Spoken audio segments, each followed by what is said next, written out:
धन्यवाद बच्चों, और अभिभावक गण को मेरा प्रणाम, नमस्ते, गुड मॉर्निंग, सुप्रभात, सत श्री अकाल।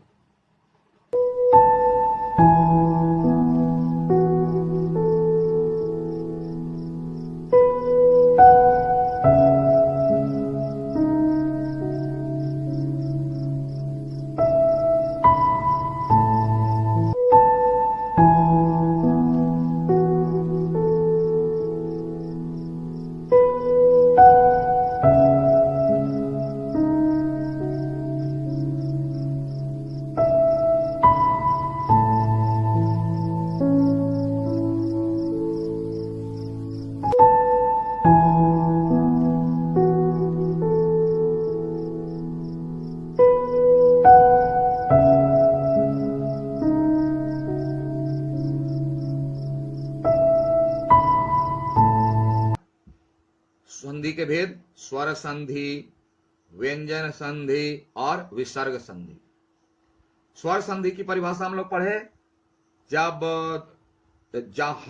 जहां दो स्वरों के मेल से जो परिवर्तन होता है, विकार उत्पन्न होता है, वहां स्वर संधि कहलाते। यानी इसमें दोनों, पता था ना, ये पहला शब्द दूसरा शब्द, पहला शब्द का लास्ट वर्ण दूसरा शब्द का पहला वर्ण मिला, दोनों स्वर है, ये दोनों स्वर होगा और चेंज हो गया, ये स्वर आया चेंज हो गया, स्वर संधि, दोनों तरफ स्वर होगा।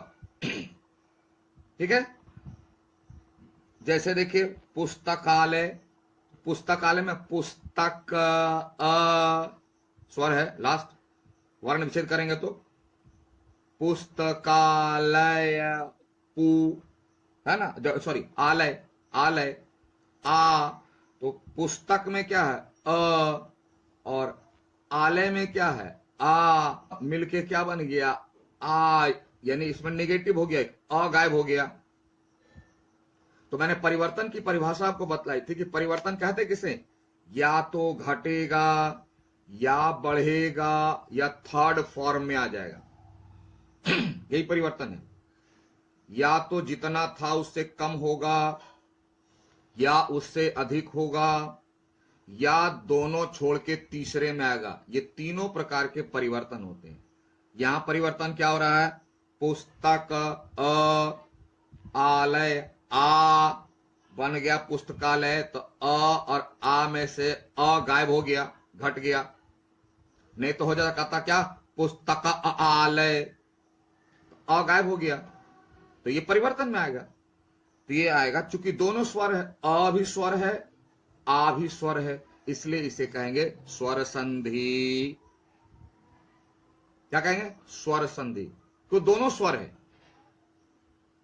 कोई दिक्कत? चलिए आप देखिए व्यंजन में क्या है, पहला व्यंजन होगा,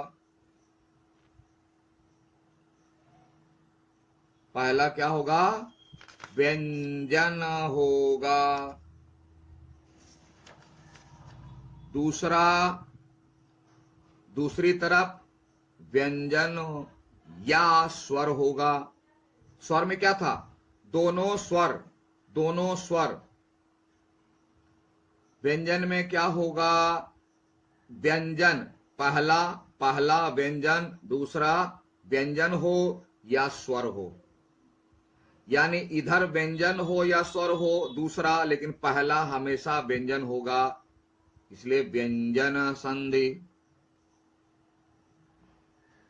तीसरा विसर्ग, यानी पहला जो है विसर्ग, विसर्ग पहला विसर्ग, और दूसरा स्वर भी हो सकता है, व्यंजन भी हो सकता है। ठीक है, तो इसमें एक थ्योरी निकल के आया ना, अब बुक को देखो ध्यान से, पहला स्वर दूसरा भी स्वर, स्वर व्यंजन, पहला व्यंजन दूसरा व्यंजन या स्वर, व्यंजन संधि, पहला विसर्ग दूसरा व्यंजन या स्वर विसर्ग। बस ये कॉन्सेप्ट दिमाग में रखो। जैसे यहां उदाहरण भी चल रहा है स्क्रीन पर उदाहरण भी चल रहा है, इसको दिमाग में रख लो, आपको समझ में आ जाएगा आराम से। और जब इतनी बात समझ लोगे तब हम लोग चलेंगे स्वर संधि के भेद में, क्योंकि इतना खा के दिमागी रूप से पचा लो, हजम कर लो। हजम करना मतलब समाप्त नहीं, उससे जिस निकाल के दिमाग में रख लो। तब हम लोग अगली कक्षा में पढ़ेंगे स्वर संधि के भेद। फिर से मैं रिपीट कर रहा हूं लास्ट। पिछली कक्षा में हम लोग पढ़े थे संधि, आज हम लोगों ने पढ़ा संधि के भेद। तो संधि के भेद 3 प्रकार के, स्वर संधि, व्यंजन संधि और विसर्ग संधि। हमको पता है, आपको ही पता है कि संधि क्या है। 2 वर्णों के मेल से जो विकार उत्पन्न होता है वही संधि है।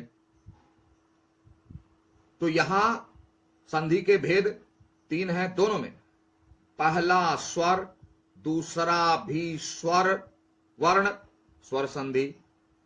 पहला व्यंजन, दूसरा व्यंजन हो या स्वर हो, व्यंजन संधि। दूसरे के धर्ष नाम पर है, पहले के नाम पर था। तीसरा विसर्ग, स्वर हो या व्यंजन हो, विसर्ग संधि। तो पहले के नाम पर है, तो इसको आप बार बार वीडियो चलाइए, देखिए, और स्क्रीन पर जो बातें चल रही हैं उसको भी ध्यान से देखिए, समझिए, बुक से कंपेयर कीजिए, सेटअप हो जाएगा, याद कर लीजिए। उसके बाद तब हम लोग चलेंगे संधि के, स्वर संधि के भेद में। ठीक है, तब तक के लिए have a nice day, thank you.